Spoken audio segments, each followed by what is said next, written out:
Hello everybody. Today we are going to review a little bit about cells. Our objective is for you to be able to recognize the different organelles in eukaryotic cells and have a pretty basic general understanding of what those organelles do. Okay, a couple things that I want to go over first before we get into the organelles is something known as the cell theory. Okay, so the cell theory has three parts. The first part is that all living organisms are made of one or more cells.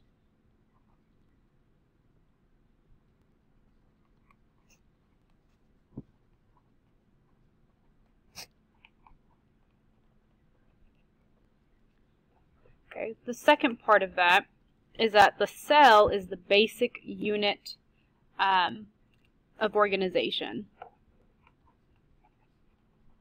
So we're going to say it's the basic unit of life / organization.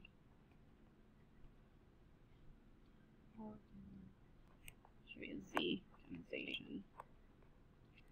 And then the last part is that all cells come from pre-existing cells.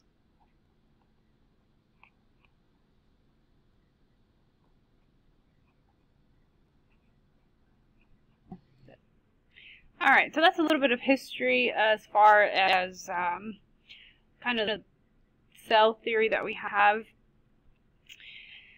So cells are also going to have different shapes. So one thing that's important to note is that the structure and the size of cells are going to vary, and they are very specialized for their function. So structure / size are specialized for the function.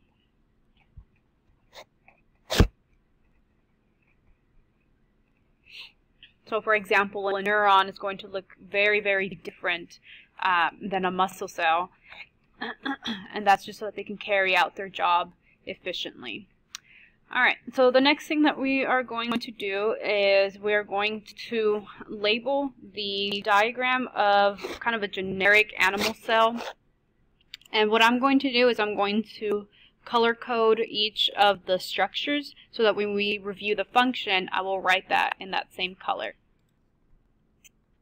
Alright, so the first one that we are going to go over is going to be these two little cylinders that we have on this left-hand side.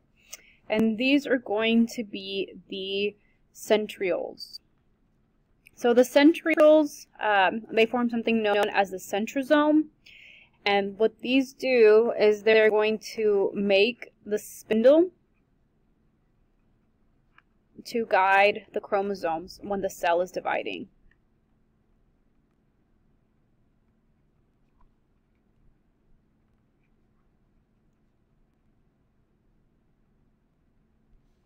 Alright, so that's going to be the first one.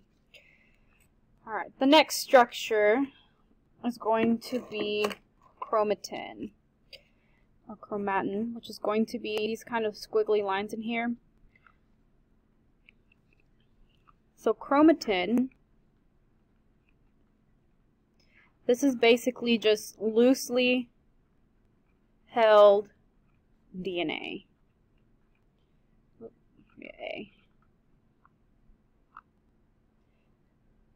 DNA just kind of sits in the nucleus, pretty relaxed. When the cell is just doing its everyday things, you don't ever really see it form into X's until the cell is getting ready to divide for the most part. Alright, the next structure is going to be this center area. And this center area is known as the nucleolus. Okay. And this area is going to produce ribosomes.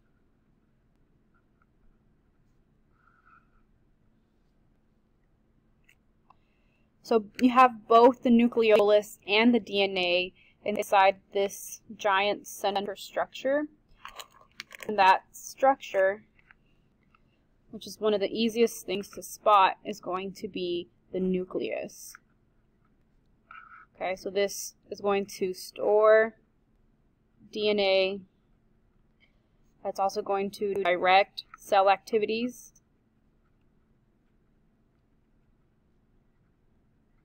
And make ribosomes,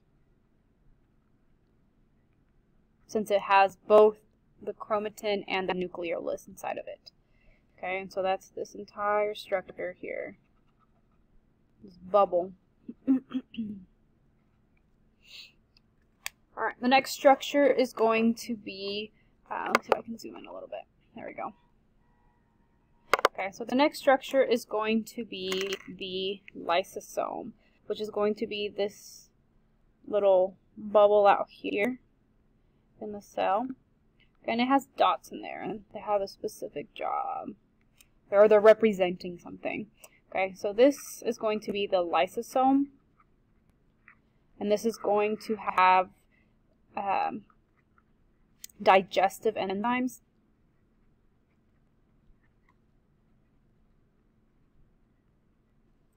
To break down waste. Okay, so these little bubbles pretty much take care of any or a lot of the waste that are produced by the cell. Alright, the next structure, we're going to have to kind of squeeze it in there a little bit, is going to be this kind of tube structure over here. Kind of reminds me of like some sort of reef. Okay, but the special characteristic about it is that it's smooth. Okay, you don't really have any of those dots that you do in this other part. Okay, so that is why it's its own organelle. And this is known as the smooth endoplasmic reticulum.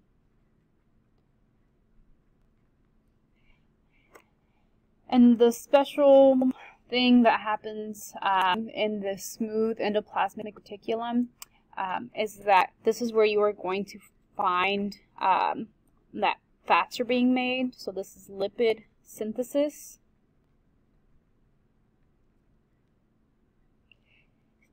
And the ER, or the endoplasmic reticulum, also acts as a transport system.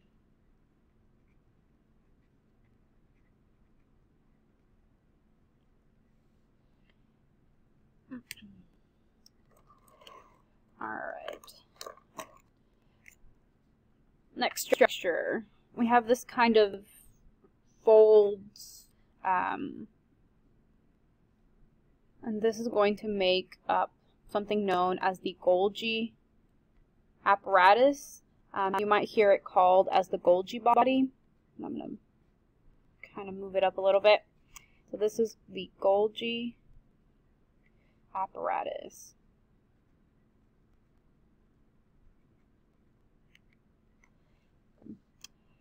And the Golgi apparatus is going to also function in the transport of proteins a little bit, but it's going to do it by packaging and modifying things.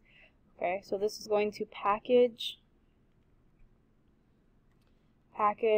modify, and deliver proteins that are made by the cell.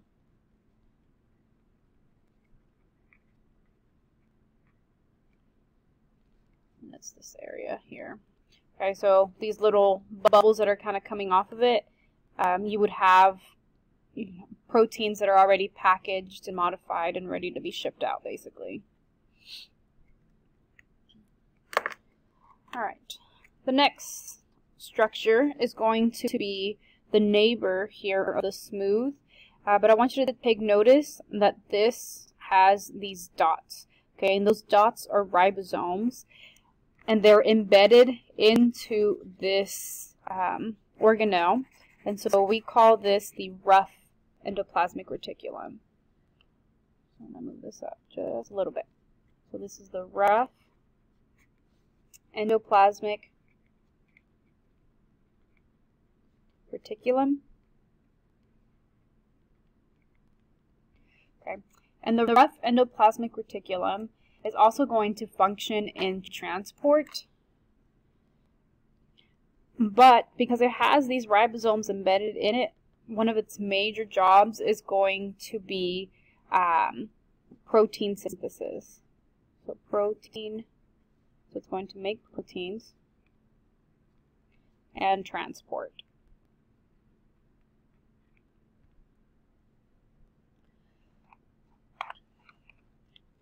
Alright, the next structure is going to be ribosomes. And ribosomes are, they're embedded in the rough endoplasmic reticulum, but you also find them scattered throughout the cell. And they're going to be these little tiny dots, these organelles that are really, really small, and they're scattered all over the cell. Because protein synthesis is a very important thing when it comes to being a cell. So these are the ribosomes.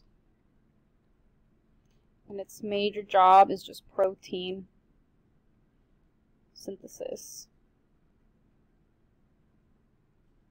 To make proteins. Alright. This next structure is going to be the goo inside of the cell.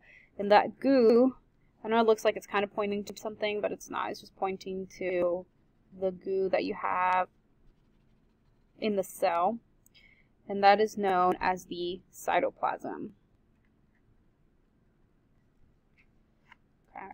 So the cytoplasm is mostly just water. It's just like jelly-like substance.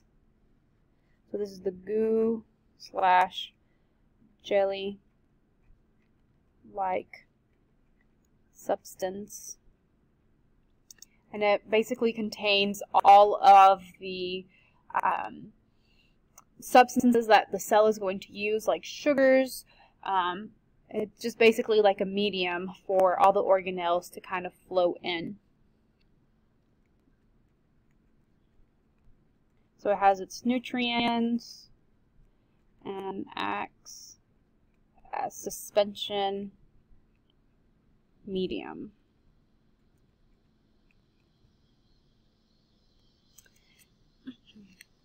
Alright. The next structure is going to be this outside barrier. Okay. So cells are their own distinct unit. Okay, so they have to, kind of compartmentalize everything, keep everything together. And they also have to control what comes in and out of the cell. Okay, so that is done by this outside structure known as the cell membrane.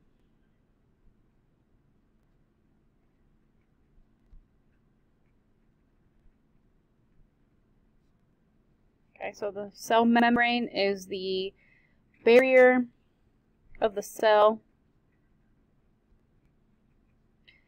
that controls what comes in and out.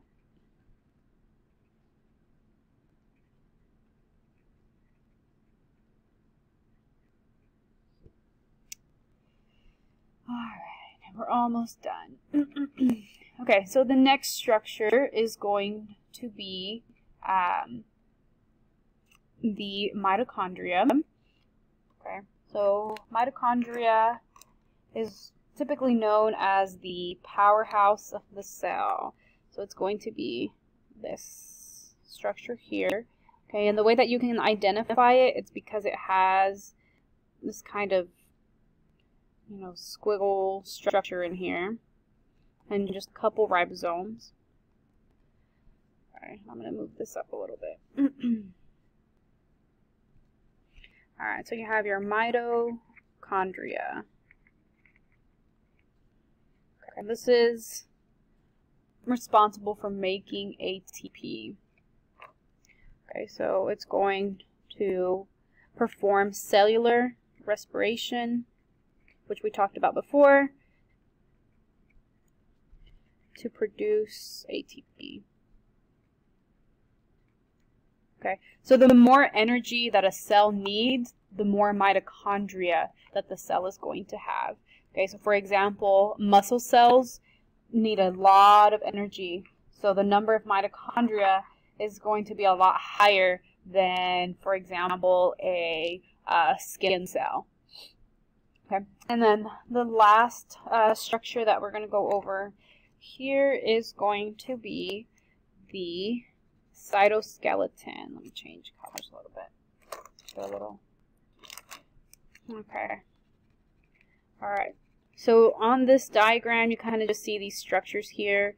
The cytoskeleton is basically going to give the cell its shape. Okay, so this one is a very generic animal cell, but if you were to look at, like, for example, a muscle cell or a bone cell, neuron, all those things, the cytoskeleton is going to help give it that unique shape. Okay, so this is going to be the cytoskeleton. So it does the same thing that your own skeleton does. It's going to give shape, structure, and support to the cell. You can think about it like the frame of a house.